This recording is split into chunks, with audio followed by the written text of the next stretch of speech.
भारत और पाकिस्तान के बीच चल रहे तनाव पर अब विराम लग गया है। दोनों देशों ने सीज फायर पर सहमति जताई है। भारत के विदेश मंत्रालय और पाकिस्तान के विदेश मंत्रालय ने खुद इसकी जानकारी दी है। भारत ने अपनी शर्तों पर सीज फायर के लिए सहमति जताई है। उधर दिल्ली के पीएम मोदी की 3 सेना प्रमुख, डीसीपी और रक्षा मंत्री राजनाथ कोविंद के साथ अहम बैठक हुई है।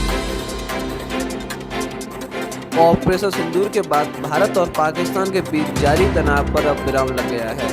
भारत की कड़ी कार्रवाई के बाद पाकिस्तान की ओर से सीज फायर का प्रस्ताव रखा गया है। भारत ने अपनी शर्तों पर सीज फायर को सहमति दे दी है। हालांकि भारत ने सिंधु जल समझौते पर फिलहाल कोई फैसला नहीं किया है, यानी यह सिंधु अभी स्थित ही रहेगी। भारत के रक्षा मंत्री ने प्रेस कॉन्फ्रेंस में कहा है कि हमारी सेनाएं तैयार हैं। भारत ने यह भी कहा है कि किसी भी आतंकी घटना को युद्ध माना जाएगा। उधर पीएम मोदी ने दिल्ली में 3 सेना प्रमुख, डीएसपी के साथ अहम बैठक जानकारी दी है। आम आदमी पार्टी के सांसद राघव चड्ढा ने एक्ट पर पोस्ट करते हुए बताया कि 3 घंटे से भी कम समय में पाकिस्तान ने संघर्ष विराम का उल्लेखन कर दिया है। पश्चिमी क्षेत्र से रिपोर्ट आ रही है कि फिरोजाबाद, गुरुदास, होशियारपुर और पंजाब के अन्य हिस्सों में ड्रोन देखे जाने की सूचना मिली है। जम्मू और कश्मीर में गोलीबारी और यूएसी गतिविधि जारी है। पाकिस्तान एक दुष्ट राष्ट्र है जिस पर कभी भरोसा नहीं किया जा सकता। दुनिया को यह देखने की जरूरत है। जम्मू कश्मीर के श्रीनगर में आज भी धावकों की आवाज़ सुनी गई।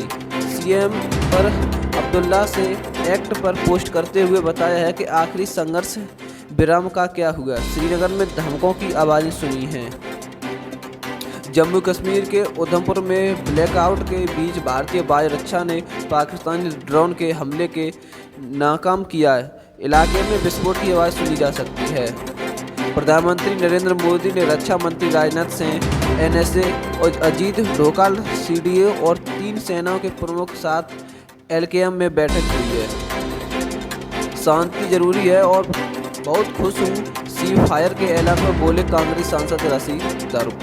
भारत पाकिस्तान युद्ध विराम समझौते पर कांग्रेस सांसद रशीद थारूक ने कहा कि शांति जरूरी है। मैं बहुत खुश हूँ। भारत कभी भी दीर्घकालिक युद्ध नहीं चलाया जा सकता। भारत आतंकवादियों के सबक सिखाने के लिए युद्ध चलाता है। जब तक आतंकवाद रहेगा, ऑपरेशन सिंदूर जारी रहेगा, बोली पहलगाम हमले में जान गंवाने वाले शुभम द्विवेदी की पत्नी।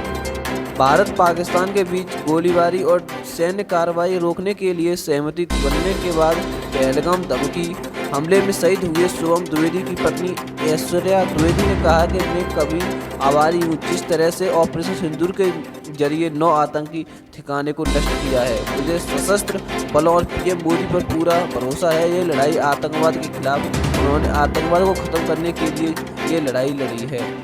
जब तक आतंकवाद रहेगा, ऑपरेशन सिंदूर जारी रहेगा। आरजेडी सांसद मनोज झा ने भारत और पाकिस्तान के बीच सभी प्रकार की गोलीबारी और सैन्य कार्रवाई रोकने पर बनी सहमति पर यह मेरा स्पष्ट मानना है कि हिंदुस्तान कभी युद्ध में नहीं घुसा। हम पर युद्ध थोपा गया, लेकिन जब लड़े तो बहादुरी से लड़े। सेना के शौर्य और पराक्रम को सलाम। मैं सिर्फ इतना कहूँगा कि जंग नहीं चाहते ठीक है, लेकिन संदेश आ गया है नहीं, क्योंकि हमें आगे अपने नागरिकों को जान नहीं गंवानी। पूरा देश एकजुट है। संसद का एक विशेष सत्र बुलाया जाए। सेना के पराक्रम शौर्य की चर्चा के साथ एक साझा संदेश सिर्फ पड़ोसी मुल्क बल्कि पूरी दुनिया को दे दिया गया। कांग्रेस नेता पवन खेड़ा ने भारत और पाकिस्तान के बीच सभी प्रकार की गोलीबारी और सैन्य कार्रवाई रोकने पर बनी सहमति पर कहा है, ये बहुत ही अप्रत्याशित है।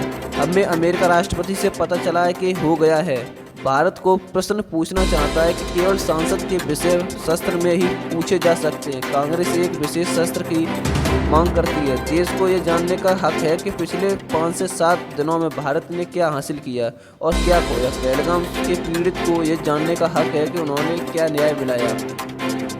भारत पाकिस्तान संघर्ष विराम समझौते पर पीआरपी प्रमुख महबूब मुफ्ती ने कहा कि सबसे पहले मैं इसमें हस्तक्षेप के लिए अमेरिकी डोनाल्ड ट्रंप को धन्यवाद देना चाहता हूं और उसके साथ ही मैं अपने देश के नेतृत्व और पाकिस्तान का भी शुक्रिया अदा करना चाहती हूं, क्योंकि उन्होंने देश संघर्ष विराम पर सहमति हुई, क्योंकि जब हमारे देश और पाकिस्तान के बीच युद्ध होता है तो सबसे ज़्यादा तकलीफ जम्मू कश्मीर के लोगों को होता है।